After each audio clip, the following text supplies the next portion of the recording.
गेल्या 5 दिवसापासून सुरू असलेले मनोज जरांगे यांचं आमरण उपोषण अखेर संपुष्टात आलंय। राज्य सरकारने जरांगे यांच्या सर्व मागण्या मान्य करत मराठवाड्यातील मराठा समाजाला कुणबी प्रमाणपत्र मिळावं यासाठी हैदराबाद गॅजेट लागू करण्याचा निर्णय घेतलाय। तसेच पश्चिम महाराष्ट्रासाठी सातारा गॅजेट लागू करण्यासाठी 1 महिन्याची मुदत मागण्यात आलेली आहे। विशेष म्हणजे मराठा आंदोलकांवरील सर्व गुन्हे मागे घेण्याचीही सरकारने लेखी आश्वासन दिलेलं आहे। मात्र ॲडव्होकेट गुणरत्न सदावर्ते यांनी सरकारच्या या निर्णयावर आक्षेप घेतलाय।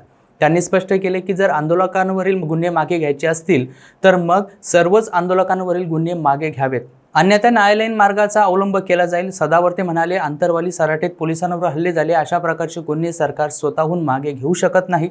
अशा प्रकरणांना न्यायालयाची परवानगी आवश्यक आहे। त्यांनी इशारा दिला की जर दबावाखाली सरकारने असे गुन्हे मागे घेतले तर ते न्यायालयात याचिका दाखल करून केवळ सरकारलाच नव्हे तर निर्णयावर प्रभाव टाकणाऱ्या मंत्र्यांनाही प्रतिवादी करतील।